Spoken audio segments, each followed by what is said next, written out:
అలాంటిది నేను మా అమ్మని అడిగా, నేను పుట్టినప్పుడు ఏమన్నా పెయిన్స్ అనుభవించావమ్మా అని. మా అమ్మ అంది, నువ్వు పుట్టినప్పుడు నేను అనుభవించినంత పెయిన్స్ భూమి మీద ఆడది అనుభవించలేదు, అంత కష్టం పెట్టేవాడిని.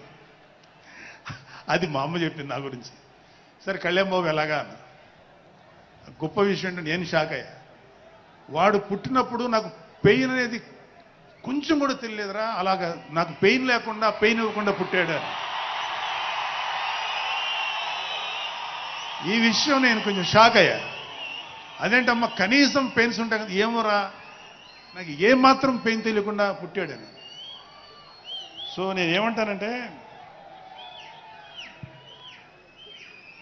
పుట్టేటప్పుడు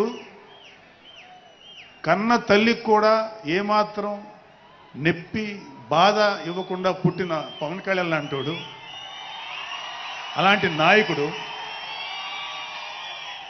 ఈ కూటమి భాగస్వామ్యంలో ఉప ముఖ్యమంత్రిగా ఉన్న నాయకుడు ప్రజలకి ఎందుకు బాధలు రానిస్తాడు? వాళ్ళకి ఏ బాధలు కష్టాలు రాకుండా గుండెల్లో పెట్టుకొని చూసుకుంటాడు. అది మనం కళ్ళారా ఈరోజు చూస్తున్నాం. ఇప్పుడు మనం చూస్తున్నది ఆవగింజలో అరవంతు మాత్రమే. కూటమి భాగస్వామ్యంలో పవన్ కళ్యాణ్ గారి భాగస్వామ్యంలో జరుగుతున్న కూటమి ప్రభుత్వం పరిపాలన ఆవగింజల అరశాతమే.